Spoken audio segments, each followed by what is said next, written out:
Welcome back to Live Now from Fox. I'm Jeanne Francine. As we continue with your Thursday morning breaking news headlines, we are getting some breaking news into our Live Now from Fox studios. Now at 6:49 here on the East Coast, you're taking a live look there in Nairobi, Kenya. Protesters have taken to the streets amid that proposed finance bill tax increase. Now, just to give you some perspective, this is happening the morning after President William Ruto bowed to pressure from protesters. He said that he would not sign that controversial finance bill. That was going to be the last step for this tax increase to become a reality. But he did say that he does not plan to sign that controversial finance bill. So many confused why this protest is happening, since that would make it to where this tax increase would not be a reality. Nevertheless, you're seeing at this hour of protests are underway. We do see law enforcement there at the scene along with protesters. And we do think that things have gotten kind of chaotic and kind of violent.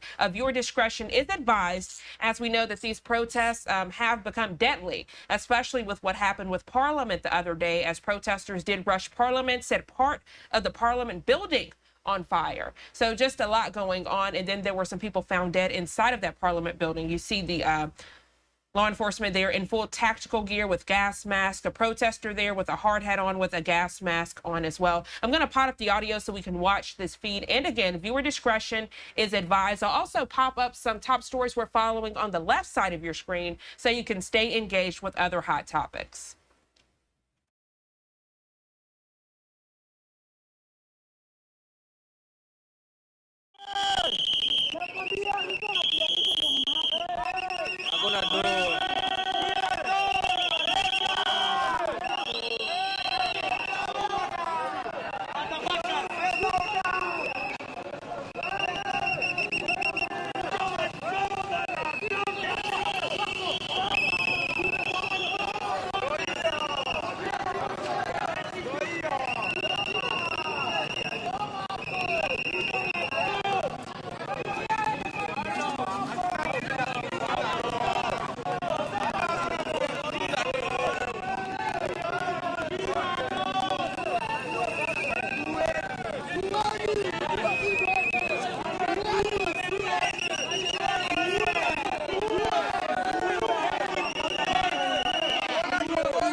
hapo wanaengage watu piga story na wao.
If you're just now tuning into Live Now from Fox, good morning to you. I want to provide some context to what you're seeing play out on your screen now at 6:58 here on the East Coast. So you're taking a live look there in Nairobi, Kenya. Kenyans taking to the streets to protest amid that proposed finance bill tax increase. Now, this comes the morning after President William Ruto bowed to pressure from protesters, saying he would not sign that controversial finance bill. It was on his desk, and that was going to be the last step for this tax increase to become a reality. Nevertheless, protesters still not happy. There was actually a press conference 2 days ago where we heard from the Kenyan Human Rights Commission, and they were upset with local law enforcement, saying law enforcement was killing protesters who were running away from the scene. So that coming from the Kenyan Human Rights Commission. But we've also seen these protests become chaotic, deadly. We recall several days ago where at Kenyan Parliament, some of the protesters set the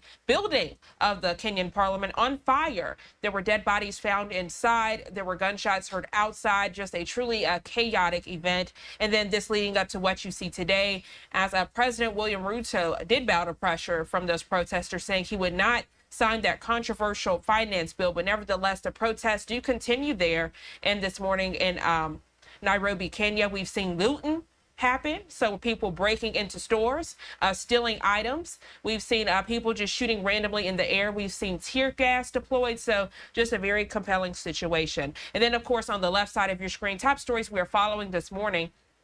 That top story, breaking news as it relates to the conflict in the Middle East. Houthi rebels likely attack a cargo ship in the Red Sea, also following severe storms impacting millions of Americans. And of course, following that anticipated debate, President Joe Biden and former President Donald Trump to attend that CNN presidential debate.